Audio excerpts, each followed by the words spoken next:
सदाबहार सच्ची कहानियों पर आप सभी का स्वागत। मैं पिछले 1 घंटे से गोरखपुर रेलवे स्टेशन पर अपनी ट्रेन का इंतजार कर रही थी। कुछ दूरी पर मुझे एक औरत नजर आई जिसे मैं पहचानने की कोशिश कर रही थी। यह मेरी सहेली प्रज्ञा जैसी लग रही थी, जो पिछले 3 सालों से जेल में थी। मैं उस औरत के करीब गई और जैसे ही उसकी नजर मुझ पर पड़ी, वो चौंक गई और बोली, तुम सुमन हो ना? मैंने भी उसे पहचान लिया था, यह प्रज्ञा ही थी। मैं उसके चेहरे को कुछ देर तक देखती रही और उसके गले लग गई। थोड़ी देर बाद ट्रेन भी आ गई। प्रज्ञा मेरे ही गांव की थी और 10वीं तक हम दोनों एक साथ पढ़े थे, लेकिन प्रज्ञा बोर्ड की एग्जाम भी नहीं दे पाई थी और उसकी शादी हो गई। प्रज्ञा की शादी के 2 साल बाद ही प्रज्ञा के पति अरुण की मौत हो गई और अपने पति की हत्या के जुर्म में प्रज्ञा को 3 साल की सजा हो गई। आज 5 साल बाद प्रज्ञा को सामने देखकर मैं बेहद खुश थी। मैं शास्त्री नगर से गोरखपुर आई थी। यहाँ मेरे एग्जाम थे और गोरखपुर में ही मेरे मामा का घर था। मैं पिछले 15 दिनों से मामा के यहाँ ही रुकी हुई थी और आज गोरखपुर से अपने घर शास्त्री नगर जा रही थी। प्रज्ञा मेरे बगल में बैठी हुई थी। मैंने प्रज्ञा से पूछा, तुम्हें तो जेल हो गई थी ना? प्रज्ञा ने कहा, मैं पिछले 3 साल से गोरखपुर जेल में अपनी सजा काट रही थी। आज सुबह ही मेरी रिहाई हुई। मैंने कहा, प्रज्ञा, तुम्हारे जेल जाने की खबर मुझे मिली थी। लोग तुम्हारे बारे में तरह तरह की बातें करने लगे थे। प्रज्ञा ने कहा, लोग मेरे बारे में क्या कहते हैं, मैं कभी इस बात की परवाह नहीं करती। प्रज्ञा की यह बात सुनकर मैं कुछ देर के लिए खामोश हो गई। प्रज्ञा ट्रेन की खिड़की से बाहर नजरें घुमाए हुए ऐसी बैठी थी जैसे उसका कुछ खो गया हो। 3 साल तक जेल की 4 दीवारी के अंदर रहने के बाद प्रज्ञा ट्रेन की खिड़की से खुले मैदानों को देख रही थी और प्रज्ञा को इस तरह खिड़की से बाहर देखते हुए मुझे उस पर बेहद तरस आ रहा था। बलिया जिले के शास्त्री नगर में मेरा गाँव था और जय विहार में प्रज्ञा की ससुराल थी। इसीलिए मैंने प्रज्ञा से पूछा, तुम अब कहाँ जाओगी, शास्त्री नगर या जय विहार? प्रज्ञा ने कहा, मैं अभी तो तुम्हारे साथ अपने गांव शास्त्री नगर ही जाऊंगी। मैंने पूछा, प्रज्ञा, तुम्हारे बारे में लोग तमाम तरह की बातें करते हैं, लेकिन मैं जानती हूँ कि अरुण का कत्ल तुमने नहीं किया। मेरे इस सवाल पर प्रज्ञा खामोश हो गई और काफी देर तक खिड़की से बाहर देखती रही। उसकी इस खामोशी के पीछे छुपे दर्द को मैं अच्छी तरह समझ रही थी। आखिर कोई औरत अपने ही पति का कत्ल कैसे कर सकती है? या तो प्रज्ञा को उसके पति की हत्या में फंसाया गया होगा या फिर उसका पति इसी लायक था। मैंने सुबह ही अपने भैया सुरेश को अपने शास्त्री नगर आने की बात बता दी थी। घर पर सभी मेरा इंतजार कर रहे थे, लेकिन मेरा फोन स्विच ऑफ हो गया था और स्टेशन पर प्रज्ञा से मुलाकात होने के बाद मैं अपना फोन चार्ज करना ही भूल गई थी। रात के 8 बज चुके थे और गाड़ी अपने तय समय पर बरेली जंक्शन पहुंच चुकी थी। मैं और प्रज्ञा स्टेशन पर उतरे और स्टेशन से बाहर निकलकर शास्त्री नगर जाने वाले टेम्पो में बैठ गए। आधे घंटे बाद ही हम लोग शास्त्री नगर चौक पर उतर गए। कुछ दूर पैदल चलने के बाद ही मेरा घर आ गया। प्रज्ञा का घर मेरे घर से 2 गली आगे था। मैंने प्रज्ञा के हाथों से अपना सामान लिया और बोली, प्रज्ञा, मेरे घर चलो, खाना खाकर चली जाना। वो बोली, नहीं, अभी मुझे अपने घर जाने दो, मैं 1-2 दिन बाद तुमसे मिलने तुम्हारे घर आ जाऊंगी। मैं घर आई तो मेरी माँ और पापा मेरा बेसब्री से इंतजार कर रहे थे। मेरे भैया सुरेश तो मुझे रिसीव करने बरेली स्टेशन निकले हुए थे, लेकिन मेरा फोन स्विच ऑफ होने की वजह से उनसे मेरा संपर्क नहीं हो पाया। मेरे घर पहुँचते ही भाभी ने भैया को कॉल मिलाया, लेकिन उनका फोन स्विच ऑफ था। रात के 10 बज चुके थे और भैया अभी तक बरेली स्टेशन से वापस नहीं आए थे। प्रीति भाभी के दोनों बच्चे मुझे देखकर काफी खुश थे और काफी देर तक वो मेरे आसपास ही मंडराते रहे। मैं उन दोनों के लिए कुछ लाना भूल गई थी, इसीलिए मैंने उन्हें कह दिया कि सुबह दोनों को मार्केट ले चलूंगी और ढेर सारे चॉकलेट्स दिला दूंगी। मुझे भूख जोरों की लगी थी, इसीलिए मैंने रात का खाना खाया और खाना खाकर मैं अपने कमरे में सोने चली गई। दिन भर की थकी होने के कारण मैं बिस्तर बिस्तर पर जाते ही सो गई। अगली सुबह आँख खुली तो पता चला कि सुरेश भैया रात को घर नहीं पहुँचे। इस बात को लेकर मेरी भाभी प्रीति बेहद टेंशन में थी। रात में मेरे अलावा किसी ने खाना नहीं खाया था। मेरे पापा और मेरी माँ भी परेशान थे। मेरे मझले भैया मनीष रात के 2 बजे तक बरेली स्टेशन पर सुरेश भैया की तलाश में भटकते रहे, लेकिन जब सुरेश भैया नहीं मिले तो वो घर आ गए और सुबह सुबह ही बरेली थाने के लिए निकल गए ताकि पुलिस की मदद से वो भैया की तलाश कर सके। मेरी भाभी किसी अनहोनी के डर से लगातार रोए जा रही। अपनी भाभी की ये हालत देखकर मैं खुद को कोस रही थी। यह सब मेरी वजह से ही हुआ है। अगर मेरा फोन स्विच ऑफ नहीं होता तो यह सब नहीं होता। शाम तक भैया के गुमशुदा होने की रिपोर्ट दर्ज हो गई। तमाम रिश्तेदारों और जानने वालों को सुरेश भैया के लापता होने की खबर लग चुकी थी। सभी अपने अपने तरीके से सुरेश भैया की तलाश कर रहे थे। कुछ दिन बीतने के बाद भी जब भैया की कोई खबर नहीं लगी तो अखबार में भी भैया की गुमशुदगी की तस्वीर छपवाई गई, लेकिन 2 महीने गुजरने के बाद भी भैया नहीं मिल पाए। इस बीच एक दिन मुझे प्रज्ञा की याद आई। उस रात वो बोलकर गई थी कि 1-2 दिनों में मेरे घर आएगी, लेकिन 2 महीने के बाद भी वो मेरे घर नहीं आई तो मैं खुद ही उसके घर चली गई। प्रज्ञा का घर मेरे घर से ज्यादा दूर भी नहीं था, फिर भी इतनी दूरी तय करने में मुझे 5 साल लग गए थे। मैं 5 साल बाद प्रज्ञा के घर पहुंची थी, लेकिन अब तो सब कुछ बदल चुका था। अब यहाँ प्रज्ञा के छोटे भाई का परिवार रहता था। प्रज्ञा के जेल जाने की खबर सुनकर उसके पापा ने जहर खाकर आत्महत्या कर ली थी और प्रज्ञा की माँ तब से ही बीमारी की हालत में बिस्तर पर पड़ी थी। प्रज्ञा के छोटे भाई कार्तिक ने जब मुझे यह सब बताया तो मैं बेहद हैरान हुई। मैंने पूछा, 2 महीने पहले प्रज्ञा मेरे साथ ही शास्त्री नगर आई थी, इस वक्त वो कहाँ है? कार्तिक ने कहा, वो यहाँ आई और घर से अपना कुछ जरूरी सामान लेकर रात को ही यहाँ से निकल गई थी। उसके बाद वो कहाँ गई मुझे नहीं मालूम। यह जानकारी मिलते ही मैं अपने घर लौट आई। मैं प्रज्ञा को लेकर गहरी सोच में पड़ गई थी। 3 साल जेल में बिताकर आने के बाद उसके लिए सब कुछ बदल चुका था। प्रज्ञा का ससुराल तो पहले ही खत्म हो चुका था। इस बीच उसका मायका भी नहीं बचा था। माँ बाप के न रहते भाई का नजरिया तो वैसे भी बदल जाता है। फिर ऐसी बहन को कौन घर में रखना चाहेगा जो जेल से लौट कर आई हो। मैं समझ गई कि उस रात जब प्रज्ञा घर पहुंची होगी तो उसके भाई कार्तिक और कार्तिक की बीवी ने उसे रात को ही भगा दिया होगा। सुरेश भैया के लापता हुए 6 महीना बीत चुके थे। इस बीच मेरी भाभी बिल्कुल टूट सी गई थी, लेकिन उसे उम्मीद थी कि एक दिन उसका पति घर लौट आएगा। भाभी के दोनों बच्चे अभी छोटे थे, लेकिन मनीष भैया उन दोनों बच्चों से बेहद प्यार करते थे। एक दिन मैंने भाभी से कहा, आप कुछ दिनों के लिए अपने मायके से घूम आइए भाभी, आपका कुछ गम हल्का हो जाएगा। भाभी ने कहा, 2 छोटे बच्चों को छोड़कर मैं अब कहीं नहीं जा सकती सुमन। इतना कहकर भाभी मेरे कंधों पर सर रख कर रोने लगी। मैं सोच रही थी कि अगर मनीष भैया प्रीति भाभी से शादी कर लेते तो इसमें क्या बुराई है। मैंने अपनी माँ से अपने दिल की बात बताई तो वो बोली, सुरेश मरा नहीं है, वो एक न एक दिन लौट कर जरूर आएगा। माँ की यह बात सुनकर मेरी भी उम्मीद जग गई। इसीलिए मैंने मनीष भैया और प्रीति भाभी की शादी की बात को मन से निकाल दिया। मेरा बीकॉम फाइनल हो चुका था। घर वाले मेरी शादी के लिए लड़का ढूंढने की बात कर रहे थे, लेकिन मैं अपने पैरों पर खड़ा होना चाहती थी। इसीलिए मैंने गोरखपुर में जॉब के लिए अप्लाई कर दिया और एक दिन मुझे एक कंपनी से इंटरव्यू के लिए कॉल आ गया। मैंने ऑनलाइन इंटरव्यू दिया और मेरा सिलेक्शन हो गया। पैकेज अच्छा था, इसीलिए मेरे सिलेक्शन की खबर सुनकर घर वाले भी बेहद खुश हो गए। लेकिन जब मैंने उन्हें बताया कि 1 महीने की ट्रेनिंग के लिए मुझे दिल्ली जाना पड़ेगा तो वो लोग इस बात के लिए राजी नहीं हुए। छोटे से कस्बे की लड़की इतने बड़े शहर में अकेली कैसे रहेगी। मेरे घर वाले इसी बात को लेकर परेशान थे, लेकिन मैं इतना बड़ा मौका हाथ से गंवाना नहीं चाहती थी। मेरे मझले भैया मनीष पढ़े लिखे थे। उन्होंने मेरे दिल्ली जाने की बात पर घर वालों को समझाया और मनीष भैया की वजह से मेरे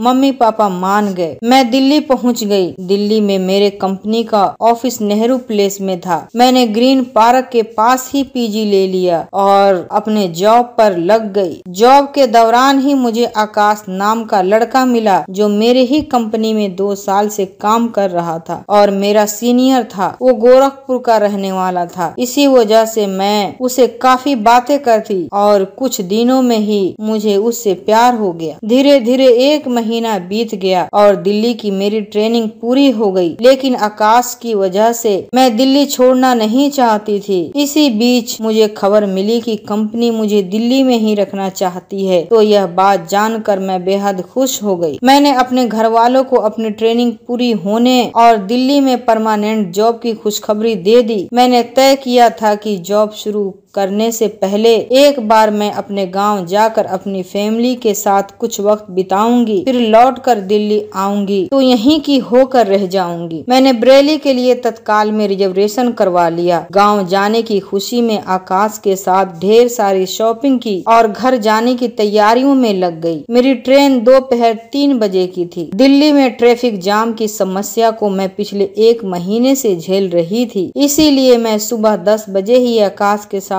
आनंद विहार रेलवे स्टेशन के लिए निकल गई और 2 घंटे में ही स्टेशन पहुंच गई। ट्रेन में अभी 3 घंटे का वक्त था। मैं वेटिंग रूम में जाकर बैठ गई। आकाश को ड्यूटी पर निकलना था, इसीलिए वो चला गया। मैं वेटिंग हॉल में बैठी फोन पर आकाश से बातें कर रही थी कि तभी मेरे सामने से एक औरत गुजरी और मैंने देखते ही उसे पहचान लिया। यह प्रज्ञा ही थी। अजीब इत्तेफाक था, 7 महीने पहले भी प्रज्ञा मुझे रेलवे स्टेशन पर ही मिली थी और आज भी वह मुझे रेलवे स्टेशन पर ही नजर आ गई। मेरे देखते ही देखते प्रज्ञा आगे जा चुकी थी। मैंने उसे आवाज दी, लेकिन शायद उसे सुनाई नहीं दिया। मैं स्टेशन के वेटिंग हॉल में अपना कीमती सामान छोड़कर प्रज्ञा के पीछे दौड़ पड़ी, लेकिन तब तक वो भीड़ में गुम हो चुकी थी। मैंने वापस आकर अपना सामान हाथों में लिया और प्रज्ञा को ढूंढने निकल पड़ी। जिस तरफ वो गई थी मैं उस तरफ कई बार गई और पूरे आनंद विहार स्टेशन को खंगाल लिया, लेकिन वो मुझे कहीं नहीं मिली। तो मैं थक हार कर वापस अपनी जगह आकर बैठ गई। 10 मिनट बाद ही प्रज्ञा वेटिंग हॉल की तरफ आती हुई नजर आई, तो मैं अपनी जगह से उठ गई। मैंने देखा कि वो अकेली नहीं थी, उसके साथ एक आदमी भी था और जैसे ही दोनों थोड़ा और करीब आए, मैं प्रज्ञा के साथ वाले आदमी को देखकर चीख पड़ी, सुरेश भैया। मेरी यह चीख सुनकर प्रज्ञा और सुरेश भैया ने मेरी ओर देखा और मुझे देखते ही दोनों के होश उड़ गए। लेकिन फिर भैया मेरे करीब आए और मुझे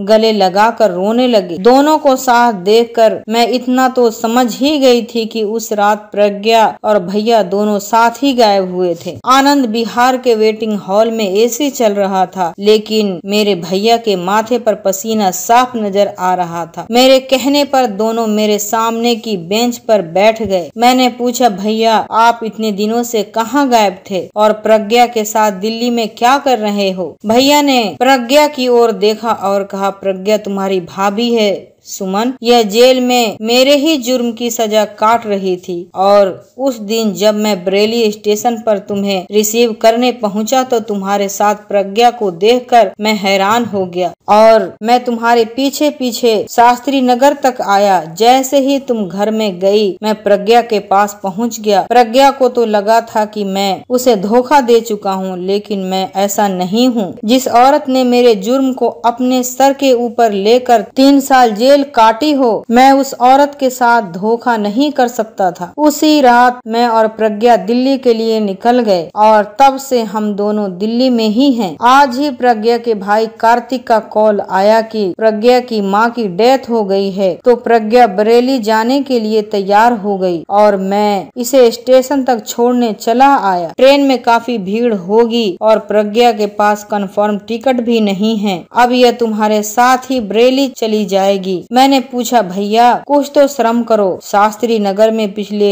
7 महीने से प्रीति भाभी आपके इंतजार में बैठी हैं, उसका क्या होगा? भैया ने कहा, तुम्हारी प्रीति भाभी को मेरी जरूरत नहीं है, वो बहुत पहले ही तुम्हारे मंझले भैया मनीष की हो चुकी है। मैंने कहा, भैया तुम अपनी बेशर्मी छुपाने के लिए क्यों एक शरीफ औरत पर इल्जाम लगा रहे हो? भैया ने कहा, मैं इल्जाम नहीं लगा रहा बल्कि सच कह रहा हूँ। दरअसल जब प्रीति से मेरी शादी हुई थी उस वक्त मैं प्रज्ञा के प्यार में डूबा हुआ था और मैं अपनी बीवी से बात भी नहीं करता था। इसी बीच प्रीति और मनीष का अफेयर शुरू हो गया और दोनों के इस अफेयर से मैं खुश था। प्रीति के दोनों बच्चे असल में मनीष के ही बच्चे हैं। इसी बीच ट्रेन आ गई और बातचीत का सिलसिला यहीं रुक गया। B3 में सीट नंबर 62 खोजकर मैं और प्रज्ञा बैठ गए। भैया ने हम दोनों का पूरा सामान सीट के नीचे एडजस्ट कर दिया और बोले, प्रज्ञा तुम्हें ट्रेन में सारी बातें समझा देगी, तुम बस इतना वादा करो कि तुम मुझसे मिली यह बात घर में किसी को नहीं बताओगी। ट्रेन के खुलने से पहले भैया चले गए। कुछ समय बाद हमारी ट्रेन भी पटरी पर सरकने लगी। मेरे मन में ढेर सारे सवाल थे जो मैं प्रज्ञा से पूछना चाहती थी। मैं खिड़की वाले सीट पर बैठी थी और प्रज्ञा मेरे बगल में बैठी थी। मैंने धीरे से प्रज्ञा से पूछा, तो क्या तुम्हारे पति अरुण का कत्ल मेरे भैया सुरेश ने किया था? प्रज्ञा ने कहा, दरअसल मैं और सुरेश स्कूल के दिनों से एक दूजे को चाहते थे, लेकिन हमारी जाति अलग थी। छोटी जाति में शादी होने पर नाक कट जाती, इसीलिए मेरे घर वालों ने जबरदस्ती मेरी शादी अरुण से करवा दी। अरुण एक नंबर का शराबी था। शुरू में तो मैंने सुरेश को भुलाकर अरुण को ही अपना सब कुछ मान लिया था, लेकिन वो मेरे प्यार के काबिल नहीं था। छोटी छोटी बात पर वो मुझ पर हाथ उठा देता। उसके घरवाले भी उसी का साथ देते। मैं जब अपने मायके में शिकायत करती तो मेरे पापा मुझे ही ज्ञान देने लगते। इसीलिए मैं 1 साल तक अपने ससुराल में घुटती रही। और उनके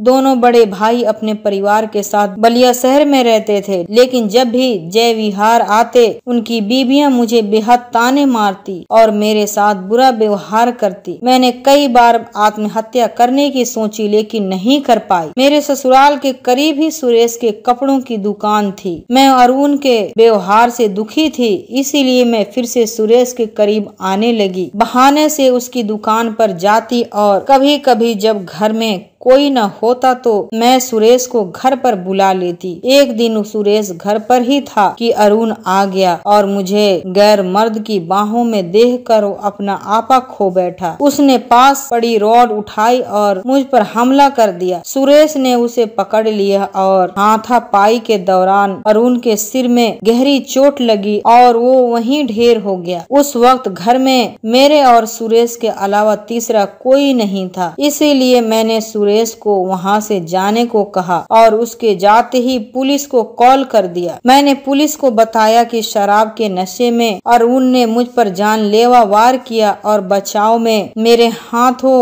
उसकी मौत हो गई। गैर इरादतन हत्या का मुझ पर मुकदमा हुआ और मुझे 3 साल की सजा हो गई। जब मैं 3 साल बाद जेल से रिहा हुई तो मैं सीधे शास्त्री नगर के लिए ही निकली। उस रात तुम्हें तुम्हारे घर छोड़कर अपने घर की ओर अभी कुछ दूर ही गई थी कि सुरेश मेरे सामने आ गया और उसने मुझसे उसी रात दिल्ली के लिए निकलने को कहा। मैं अपने घर गई और अपने स्कूल का सर्टिफिकेट और जरूरी चीजें लेकर उसी रात सुरेश के साथ बरेली स्टेशन पहुंची और रात 12 बजे की ट्रेन पकड़कर दिल्ली आ गई। दिल्ली में सुरेश और मैं कालका जी में किराए पर रहते हैं और हम दोनों ही जॉब कर रहे हैं। इस वक्त मैं 2 महीने की प्रेग्नेंट हूँ, इसीलिए तुमसे हाथ जोड़कर कह रही हूँ कि मुझसे मेरे सुरेश को अलग करने की कोशिश मत करना। मैंने प्रज्ञा की पूरी कहानी सुनी और बरेली स्टेशन आने तक मैं अपने भाई और प्रज्ञा के बारे में ही सोचती रही। स्टेशन पर उतरकर हम दोनों शास्त्री नगर के लिए टेम्पो में बैठे और शास्त्री नगर उतरकर प्रज्ञा मेरे साथ मेरे घर तक पहुंची और हाथ जोड़कर मुझसे बोली, प्लीज सुमन, मैं तुम्हारी भाभी हूँ, इस राज को अपने घर में किसी को मत बताना। मैं घर आई तो रात के 8 बज चुके थे। मनीष भैया भी अपने दुकान से घर आ चुके थे। सुरेश भैया के गायब हो जाने के बाद से उनकी दुकान मनीष भैया ही संभाल रहे थे और इन 7 महीनों के दौरान मनीष भैया ने अपनी दुकान को काफी बड़ा कर लिया था। उनकी कमाई भी अच्छी खासी थी और मेरी सैलरी भी घर में आने से मेरे घर में किसी तरह की कोई कमी नहीं रह गई थी। प्रीति भाभी के दोनों बच्चे अच्छे स्कूल में जाने लगे थे, इससे वो भी बड़ी खुश थी। प्रज्ञा की माँ की मौत हुई थी, ऐसे में मेरा उसके घर जाना भी जरूरी था। अगली सुबह उठते ही मैं प्रज्ञा के घर पहुंची। प्रज्ञा के घर में मेहमानों की भीड़ लगी थी, लेकिन प्रज्ञा को पूछने वाला कोई नहीं था। एक कातिल से कोई भी इज्जतदार इंसान रिश्ता नहीं रखना चाहता। मैं उसकी इस मुश्किल को समझ रही थी। उसकी माँ ने मरने से पहले